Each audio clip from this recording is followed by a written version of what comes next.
Bandeko, grâce mbisi abetami, mobali abetie, pambate na kati ya feti ya bebe Rachel abengisaki bamakangu na ba ex na mosusu.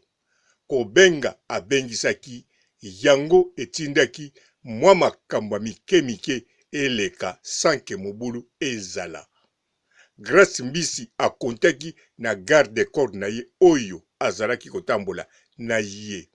Yango abengisaki bamakangu oyo ya ye.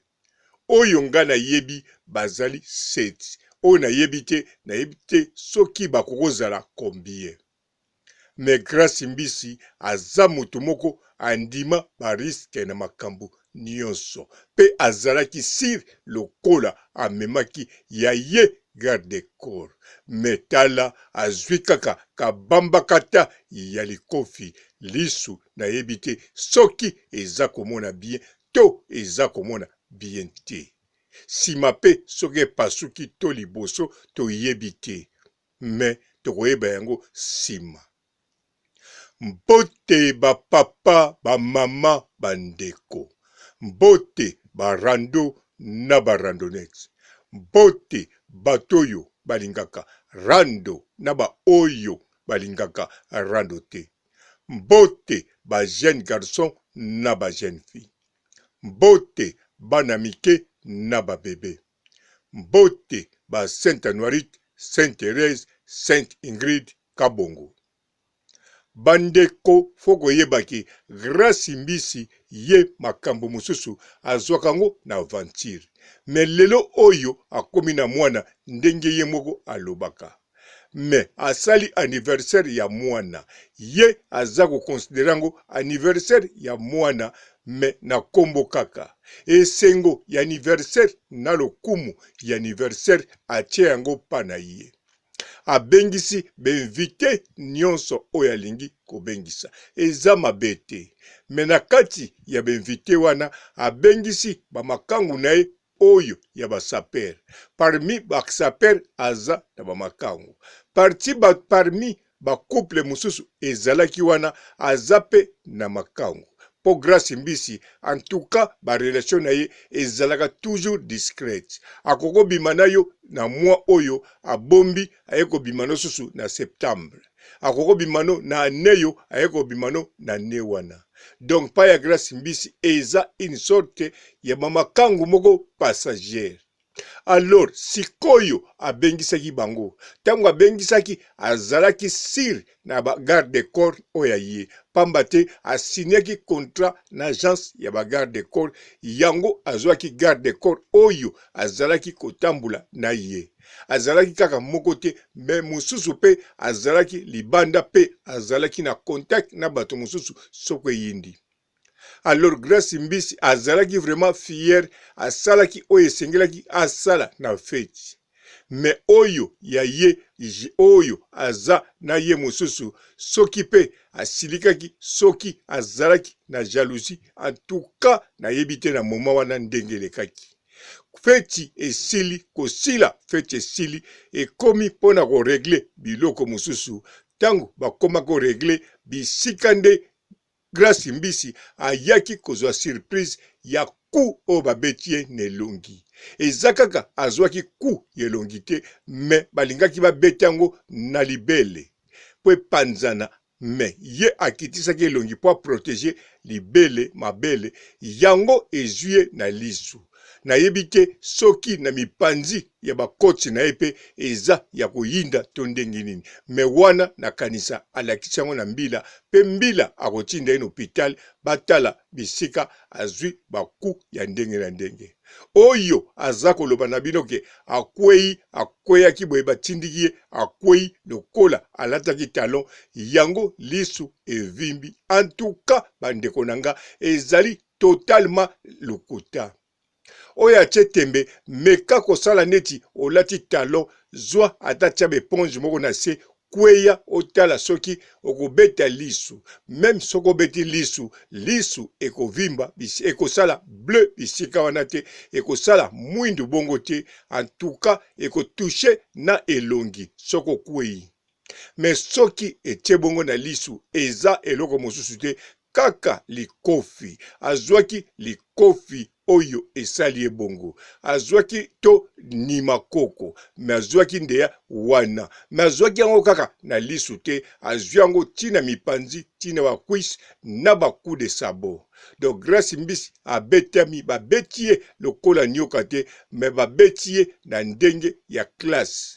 Alors Grace Mbisi anniversaire ya mwana oyo akotisi mbongo azwi mbongo bazalaki komemele saki na garde de corps problème ezate mais mbongo azwaki na kanisa ekokende nyonso na bapota oyo azwi siko na ndimite moto ya betie akofuta mbongo wana ata bafuti amande na ndimite akofuta na ndimi peteke leta akopesa ye mbongo to nini ezali akofuta yango ye moko yango wana Grace Mbisi atika kosakana na mibali oya ye apesaka bango respect ata abimaka na bango 2 jours sima bazongani apesa bango respect ezali teke aya kokutisa bango pamba te ye akanisaki ke tango bakokutana na feti na ye bango na bango babando bwaka na misu bango na bango babando bwaka na bajeton menzoka eleki bongo te. Grace Mbisi abosani ke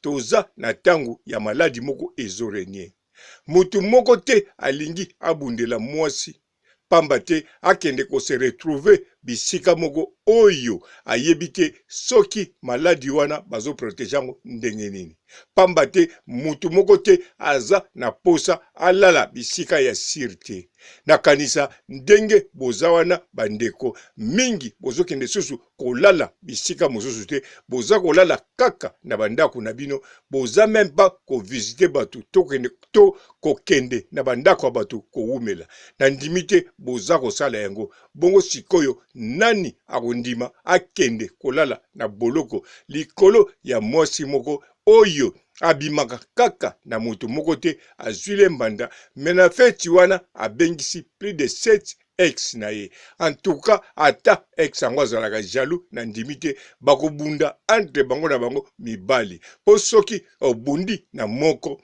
misusu wana bakoseka bakoloba sikoyo soka silisi kuna akoyapa na biso bongo soki misusu susu baza na balabala akobunda na nyonso wana bakoseka yango wana Grace Mbisi eloko asalaki ekei ndenga lingaki te me makofi esuki nde na elongi na ye yango wana anniversaire ya bébé Rachel epase mabe pona Grace Mbisi pamba te bébé Rachel ayebi na ye eloko eleki te ayebi kaka makelele moko nanu ayoka te banda botama baminda moko eza kotrouble ye ezopese pongi nana za pongi bongo te banda botama donc bébé Rachel na mokuse a journée ya liboso na vie na ye apasaki mabe ezali anniversaire wana mais ye Grace Mbisi apasaki malamu na kelike moma wana mais tongo nango etani pona kobongisa biloko esukeli yende ndenge bomoni elongi ekomi boye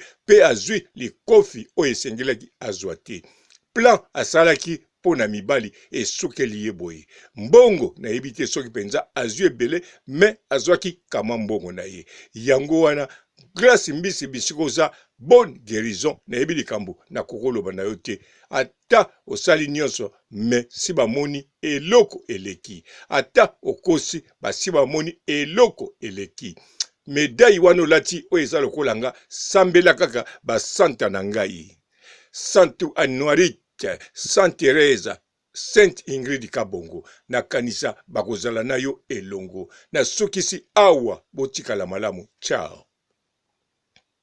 Bonjour fidèles internautes de www.elengiakomba TV. Bonjour, bonsoir, balandi nyonso ya Elengi ya Komba.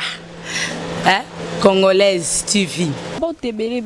Partout dans le monde, partout où vous êtes, partout où vous êtes, Elengi ya Komba TV vraiment. Bonjour, bonsoir, na abonné ba fan nyonso ya Elengi ya Komba Congolais TV. Bonjour à mon boss, on a appelé ça vraiment un pandi. Bonjour à mon boss, JP Kiama. Je salue mon boss Balobi, boss de boss Babi, JP Kiama. Bonjour, na bakalanga Elengi ya Komba Congolais TV vraiment. Ngamo na zawana chaîne ça kitoko ya boss na so JP Kiama ta ay boss de boss ya nia ya danger. Donc Lazaki. Ya boss na biso JP Kiama. Nzambe na ngai. Ba boss bazali Ba boss bazali.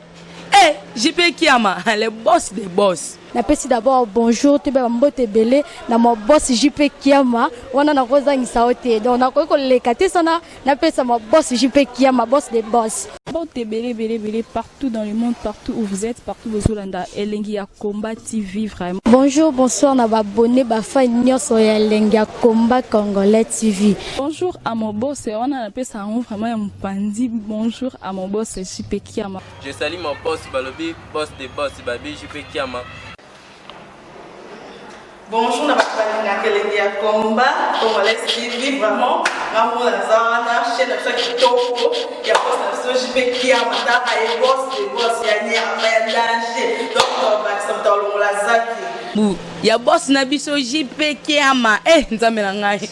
Ba boss bazali Ba boss bazali. JP Kiama, le boss des boss. Napesi d'abord bonjour te ba mbote belé na mo boss JP Kiama wana na kozangisa ote donc na ko lekate sana napesa mo boss JP Kiama boss des boss.